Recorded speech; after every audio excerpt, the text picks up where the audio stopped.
Olha aí, vamos lá então responder questões do CPC 00, Estrutura Conceitual, das bancas FCC e Sebrasp. Olha aí, questões boas para a gente revisar aqui os nossos conteúdos, tá bom? Os nossos conteúdos. Olha aí. Questão 1. O Comitê de Pronunciamentos Contábeis, criado pela Resolução CFC número 1505 de 2005, foi idealizado por diversos grupos que uniram esforços, pois possuíam comunhão de objetivos. Em relação ao CPC, é incorreto afirmar o que, Felipe? E aí eu tenho aí 5 alternativas, tá? Ele quer a falsa. Letra A.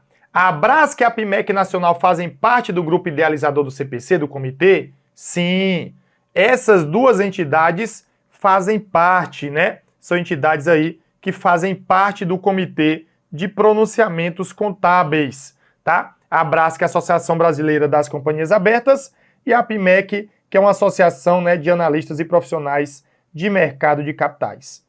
B. Possui total autonomia das entidades que estão nele representadas? Sim. Não tem vinculação com as entidades.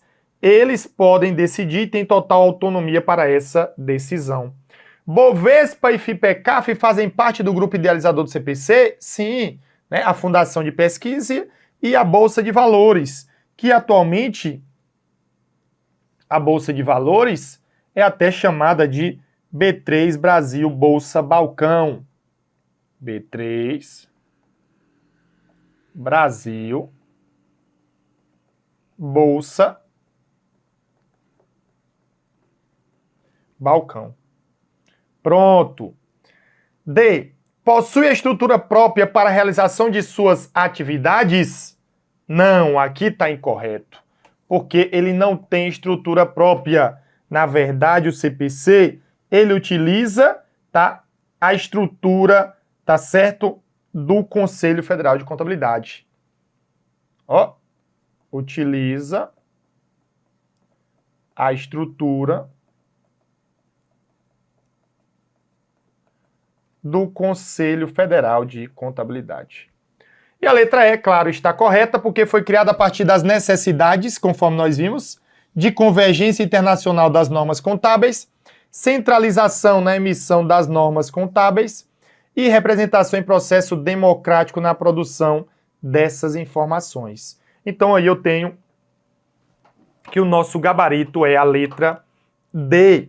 E aí assim a gente, ó, tem o nosso gabarito. Então, cuidado! Possui autonomia, mas estrutura própria não. Utilizam as dependências do Conselho Federal de Contabilidade. 2. A norma brasileira de contabilidade técnica geral, estrutura conceitual para relatório financeiro, dentre outras coisas, aborda as características qualitativas da informação financeira útil. Em relação a essas características, considere... Aí eu tenho 4 itens. E ele pergunta, em relação às características qualitativas, está correto que consta apenas de quê? Olha lá. A característica da materialidade é um aspecto da relevância? Sim, nós vimos e estudamos que materialidade não é uma característica qualitativa. Ela está dentro ali, fazendo parte da relevância. É algo que é importante e que, se sua divulgação, né, tiver alguma distorção ou omissão, isso vai prejudicar, sim, a informação. Uma realidade para ser considerada fidedigna deve ser completa, neutra e isenta de erros. Show de bola! Isso daí está lá nos aspectos da representação fidedigna. 3. Para auxiliar os usuários a tomarem boas decisões, as informações devem ser materiais ou fidedignas? Não. Na verdade, as informações, e você deve lembrar, e eu falei e repeti, ela deve ser o quê? Elas devem ser relevantes e fidedignas, né? Nem ou. Tem que atender os dois. Nós vimos que relevantes e fidedignas. Nós vimos que uma informação sendo relevante, mas não representando fidedignamente, ou representando fidedignamente, mas sendo irrelevante ou não tendo relevância, isso não torna ali uma informação útil. Combinado? Tem que atender os dois itens. Olha, e 4, comparabilidade e tempestividade são características qualitativas de melhoria. Perfeito, né? Ao lado de quem? É só lembrar da dica TC elevado a 3. tempestividade, comparabilidade, compreensibilidade e capacidade de verificação. Então os itens 1, 2 e 4 estão corretos e o nosso gabarito vai ser a letra A de aluno aprovado. Show! Muito bom! Tudo aqui, ó, tudo explicado nos mínimos detalhes lá na teoria. Não tem perigo!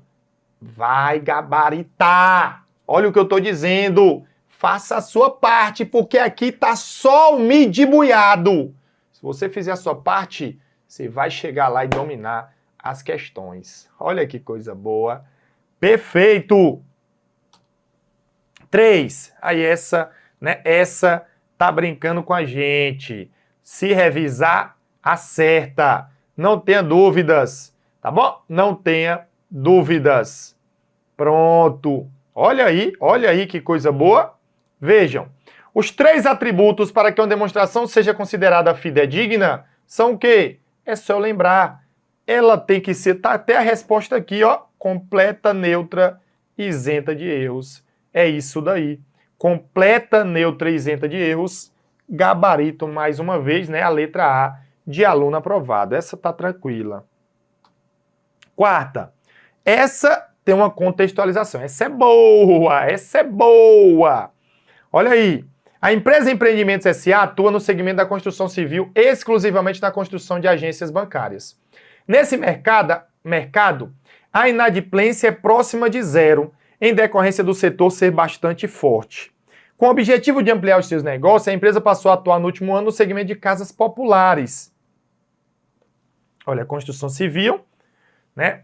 Em que o ganho é maior e o risco de inadimplência também é maior. Tranquilo, Felipe. Beleza.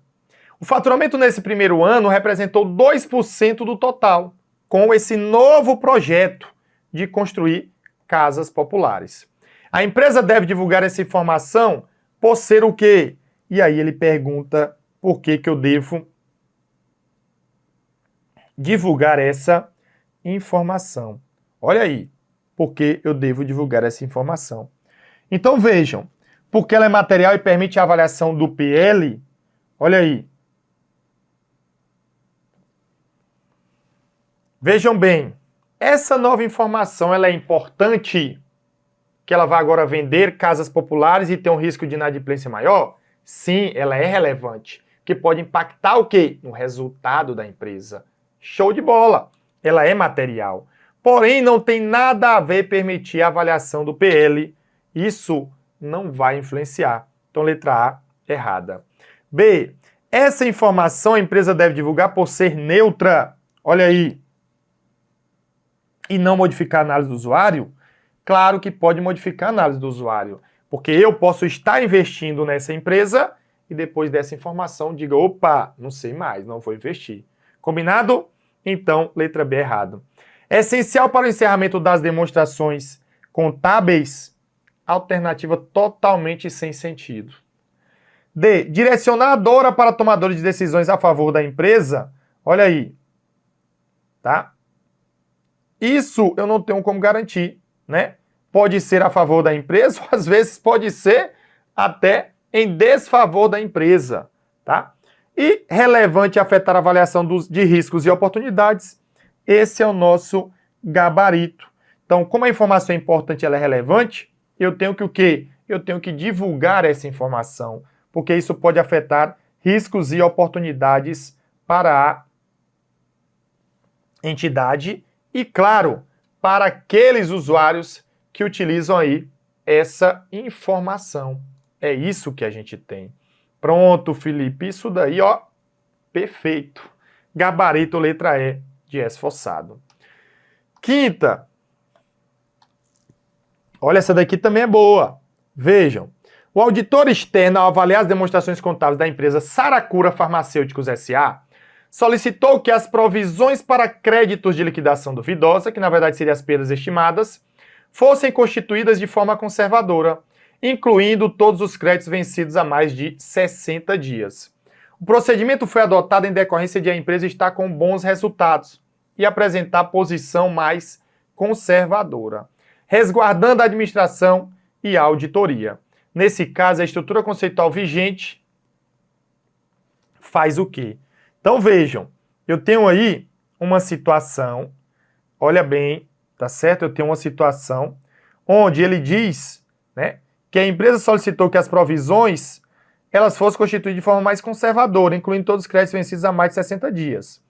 O procedimento foi adotado em decorrência de a empresa estar com bons resultados e apresentar a posição mais conservadora, resguardando a entidade. Então, nesse caso, a estrutura conceitual, ela está sendo atendida ou não, tá certo? Ela está sendo atendida ou não. Então, é isso que nós vamos analisar a partir de agora, né? Para que você possa ver esse procedimento. Então, vejam. Como é que eu estimo as perdas estimadas para crédito e liquidação duvidosa? Essa é uma questão boa, é contextualizada. Você vê o nível da questão. Então, o que acontece? Na verdade, as perdas estimadas com crédito e liquidação duvidosa, que eles chamam de provisões, elas devem ser calculadas utilizando ali uma média de 3 ou no máximo 5 anos das perdas de anos anteriores. Então, vejam que a empresa ela não está cumprindo aquilo como deve ser. Ela está colocando somente os créditos vencidos há mais de 60 dias. E não é só isso. Porque às vezes eu posso ter um crédito que não está vencido, mas que depois ele não vai conseguir receber. Olha a informação importante. Então a estrutura conceitual, na verdade, ela aqui nesse caso, se vocês observarem, tá certo? Ela realmente não está sendo atendida. Então eu elimino as letras A e letra C e letra E. Tá bom? Agora é verificar. E aí, vai ser B ou D? Então ele diz, não está sendo atendida, uma vez que para reconhecer os créditos vencidos há mais de 60 dias, a empresa tem a obrigatoriedade de efetuar a cobrança judicial para só posteriormente realizar a provisão. Tá certo? Na verdade, nós sabemos, né? Nós sabemos que mesmo sem efetuar a cobrança, eu posso o quê? Eu posso reconhecer esses valores. Então a letra B não pode ser o nosso gabarito, né? Porque, na verdade, eu posso dar baixa e considerar aquilo como perda efetiva e não reconhecer a perda estimada, que é no final do ano corrente. Então aqui o nosso gabarito vai ser o quê? Vai ser a letra D. A estrutura conceitual não está sendo atendida, pois o procedimento adotado pela empresa não permite a apresentação de uma demonstração fidedigna e seja consistente com a neutralidade, porque ele não está apresentando aquilo como deveria ser. Ou seja, eu devo apresentar uma representação fidedigna, aquilo como realmente aconteceu na transação. Então, o gabarito é a letra D de disciplinado. 6. Olha aí. De acordo com o pronunciamento técnico CPC 00, estrutura conceitual para relatório financeiro, a existência de controle é requisito necessário para que se possa enquadrar o recurso econômico no conceito de ativo. Nesse sentido, assinale a opção que apresenta a condição que, de acordo com o referido pronunciamento técnico CPC 00, é suficiente para configurar a existência de controle de recurso econômico por parte de uma entidade. Olha, isso, claro, está lá na literalidade do CPC 00, né? Isso aqui está lá no CPC 00.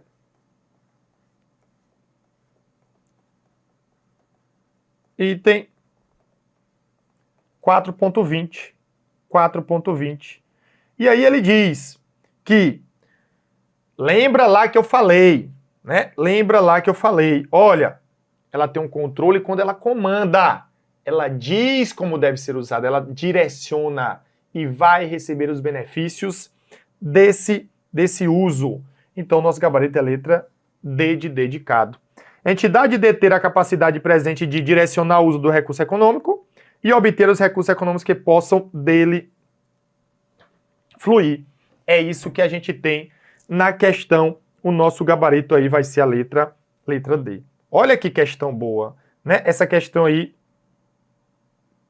ela é muito, muito boa mesmo. Combinado?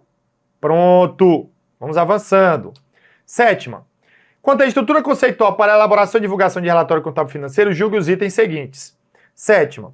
Os relatórios econômicos financeiros de propósitos gerais podem atender ao público bastante diversificado, mas seu público preferencial é aquele que financia a entidade que os elabora.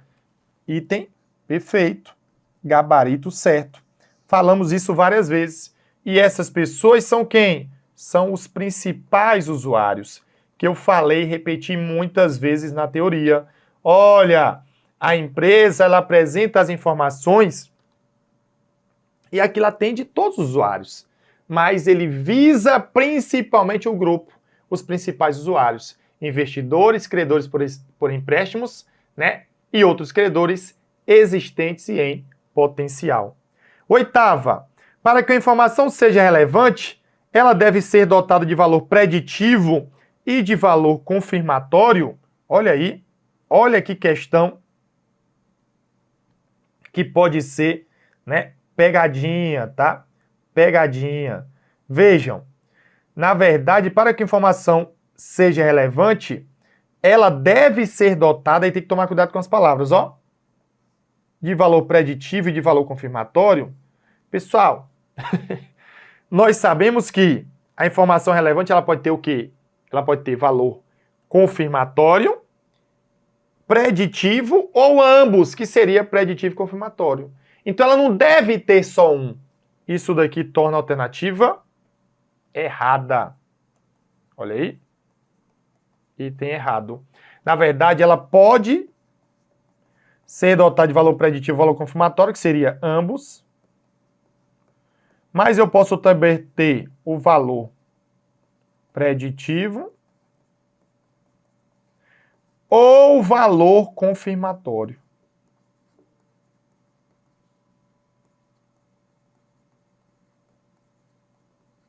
Olha aí, questão muito boa. Questão que realmente traz aí e faz você raciocinar. Combinado? Oitava questão, item errado. Avançando. Questão 9. Todo aumento de ativo ou redução de passivo que resulte em aumento no patrimônio líquido é uma receita? Olha o que ele fez com a gente, né? Aí ele colocou um pouco, né? Um inverso, tá? Um inverso. Vejam. Nós sabemos que receita, ela aumenta o ativo ou reduz o passivo, que isso resulta em aumento do patrimônio líquido. Desde que não seja ali decorrente de quê? De contribuições dos sócios na qualidade de proprietário, que seria integralização de capital social. Isso seria a exceção. Porém, aqui ele diz que todo aumento de ativo ou redução de passivo que resulte em aumento do PL é receita. Lembra? Toda receita aumenta o PL, mas nem todo aumento do PL é receita. Então isso torna o quê? O item errado, tá? Anota isso. Ó, toda receita aumenta o PL, mas nem todo aumento do PL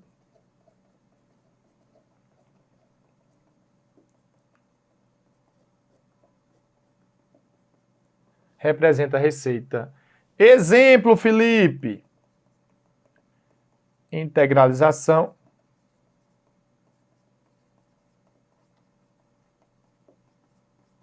de capital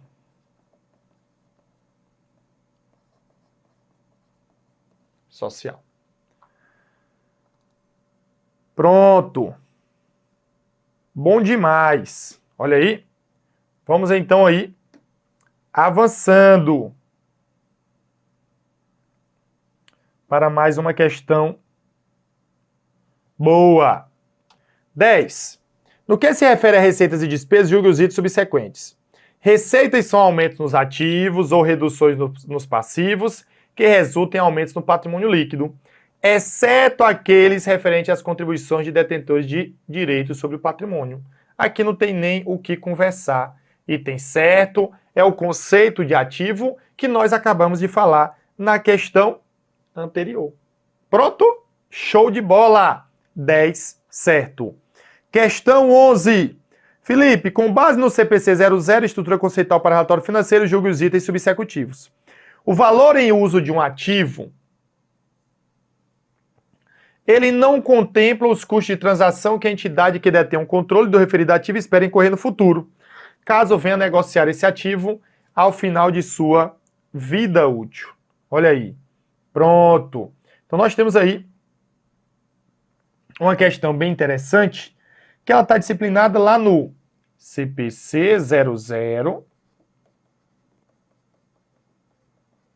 item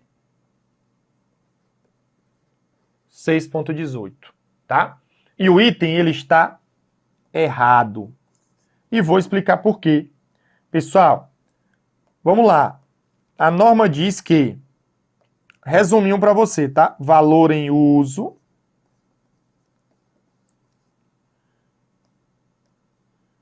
e valor em cumprimento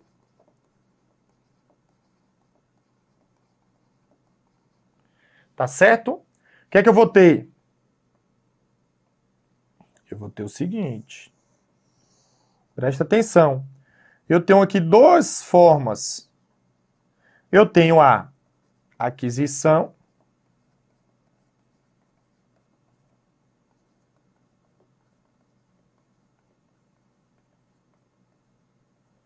e a alienação. Tá certo?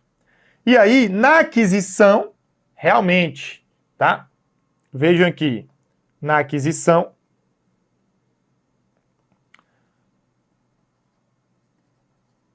não inclui os custos de transação.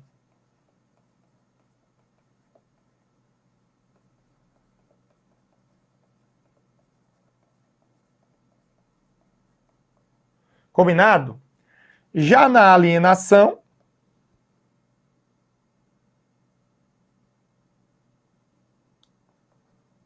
o que é que ele diz? Ele diz que inclui os custos de transação.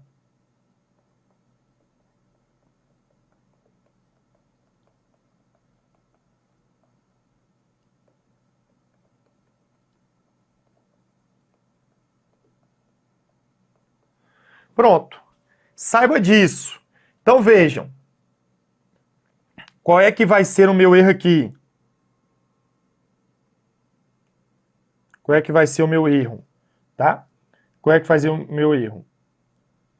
Vejam. Pessoal, os custos incorridos na aquisição, eles não vão fazer parte. Mas na alienação, sim. Então, o valor em uso de um ativo não contempla os custos de transação que a entidade que detém o controle do referido ativo espera incorrer no futuro, caso venha negociar. Olha, se ele vai negociar, ele está o quê? Alienando. Então, alienando, ele inclui os custos. E aqui diz que não contempla. Item errado. Olha que questão boa. Essa está lá na literalidade. É uma questão que realmente diferencia aí os adultos das crianças. Entenderam? Item errado por causa do não. Leve isso daqui para a prova. 12. Natureza e magnitude. Essa prova realmente do TCE Rio, ela estava muito puxada em relação a essas normas aqui. Natureza e magnitude são os elementos que servem de base para determinar se a materialidade dos itens que compõem o relatório financeiro, devendo tais elementos ser analisados no contexto da entidade que reporta a informação. Perfeito, isso é literalidade, nós estudamos, certo? Item CPC 00, item 2.11. Então, na hora de eu verificar a materialidade, eu vou levar o quê? Em conta a natureza e a magnitude dos elementos que servem de base. 12, item certo. 13.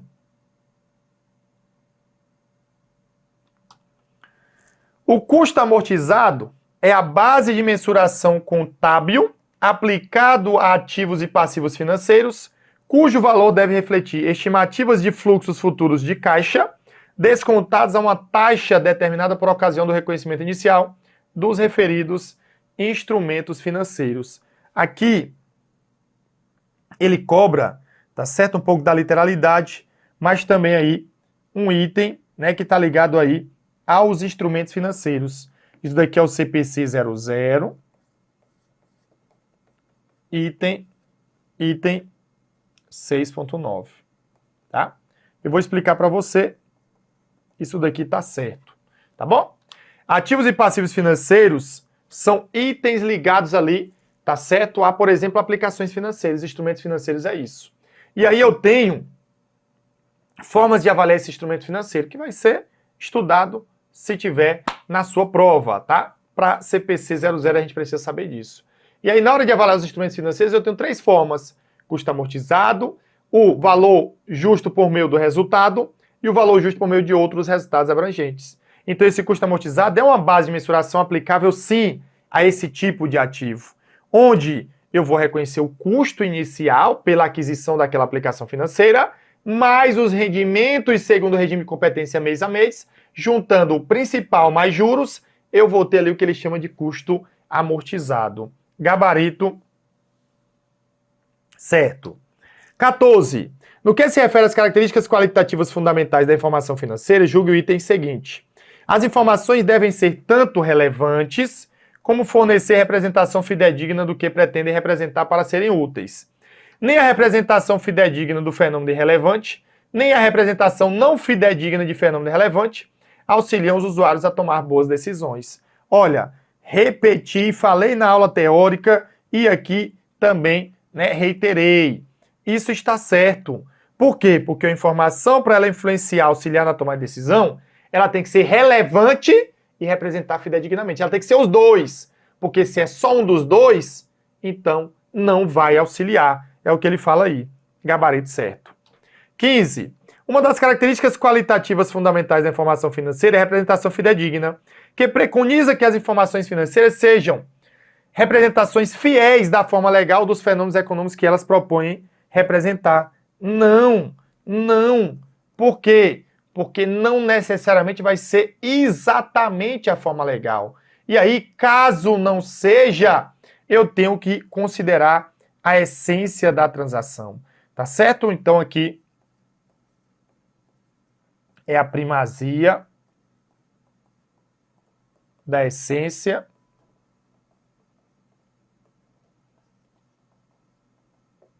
sobre a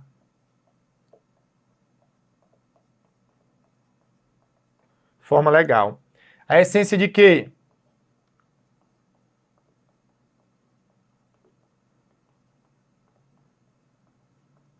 Da transação, e aqui seria a forma legal.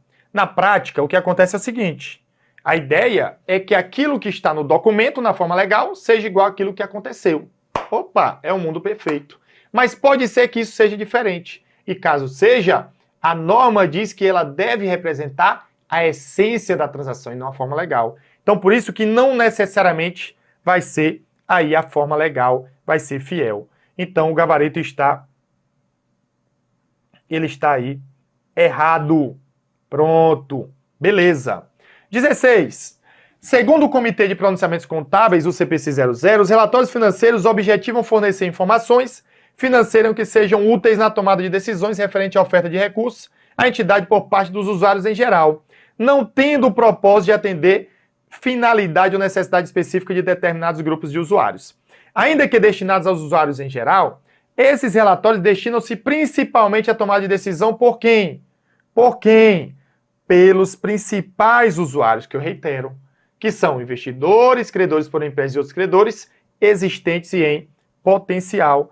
Governo não, órgãos supervisores não, investidores, gabarito letra C. Administradores e fisco também não. Então 16, letra C de capacidade. 17. Conforme a NBCTG estrutura, o valor justo é a base de mensuração que implica avaliar o ativo de acordo com o quê? Qual é o conceito de valor justo? É o preço que seria recebido pela venda de um ativo ou que seria pago pela transferência de um passivo em uma transação entre participantes do mercado na data da mensuração. O gabarito aí é a letra E de esforçado. Olha, conceitozinho bem legal pra gente. Pronto, tá tudo certo. Tá ficando aí bem tranquilo. 18. O que é que eu tenho aqui na 18? Vamos lá. 18. De acordo com a norma brasileira de contabilidade, para que a informação financeira seja capaz de fazer diferença nas decisões, qual é a informação financeira que é capaz de fazer diferença nas decisões? É a relevância. Aí ele diz, ela deve ter valor preditivo, confirmatório ou ambos. Sim, ela pode ter um, ter o outro ou ambos. Então o item está correto. 19. De acordo com a NBC TG Estrutura Conceitual, assinale a opção correta acerca das características qualitativas da informação financeira. Vejam, uma informação financeira é relevante se privilegia a essência contábil sobre a forma legal? Não, se é capaz de influenciar na tomada de decisões. B. Uma informação financeira possui os atributos de melhoria se pode ser utilizado por todos os usuários? Não necessariamente, pode ter usuário que não queira usar e ela continua sendo de melhoria. C. A informação financeira relevante pode ser capaz de fazer diferença na tomada de decisões pelos usuários, mesmo que eles optem por não tirar vantagem delas. Claro, uma informação financeira, se o usuário não quer utilizar, isso não tira a característica de ela ser relevante, de ser importante. Letra C. D. A representação fidedigna determina que a informação financeira deve ser passível de comparação com outras demonstrações? Não. Quem define essa comparação é a comparabilidade. São características qualitativas fundamentais da informação financeira? Quem? Comparabilidade é de melhoria, compreensibilidade é de melhoria e a essência sobre a forma não é característica. Aqui, na verdade, é o que? É ré ao quadrado. Relevância e representação fidedigna. E para a gente finalizar com chave de ouro, o objetivo do relatório financeiro para fins gerais é fornecer informações financeiras sobre a entidade que reporta que sejam úteis para quem? Para os usuários internos, como gerentes de produção, e dos usuários externos, como acionista na tomada de decisões, referente à oferta de recursos. Pessoal, aqui ele cobrou a literalidade. E lá a literalidade fala que o objetivo é que sejam úteis a quem? Aos principais usuários. Aí ele fala, né, que sejam úteis para os principais usuários. É claro, não está escrito principais usuários. Está escrito de outra forma. Está escrito o quê? Está escrito, né, que eles devem ser utilizados pelos investidores, credores por empresas e outros credores existentes e em potencial. Tá bom? Então o gabarito está errado. E assim nós terminamos a nossa aula. Olha aí, deixa essa avaliação positiva nesta e nas aulas anteriores. Segue o professor Felipe Araújo e as oportunidades aparecem para quem se mantém preparado. É isso aí, né? E a mensagem de hoje eu digo, né? Às vezes a gente pensa que nunca vai acabar. Meu Deus, é muita coisa, eu não consigo. E quando eu estou melhorando e aí tem outra coisa para revisar, eu já estou esquecendo e tem um assunto novo. Calma, tudo vai dar certo. Você vai conseguir, é questão de tempo. Tem equilíbrio, divida o tempo de forma que você consiga avançar em assuntos novos, revisar assuntos anteriores, priorizando sempre aquilo que é mais cobrado. Aí onde está a tática para a prova. Porque muitas vezes, na maioria das vezes, né? Por exemplo, eu nunca fiz um concurso que eu estudei tudo. Quase todo mundo acontece isso. Diria que se não todo mundo. Então, lembra dessa informação importante. Belezura? Força na peruca? Então era isso. Que Deus abençoe você, seus estudos, sua família, tudo de bom. Um forte abraço e sucesso!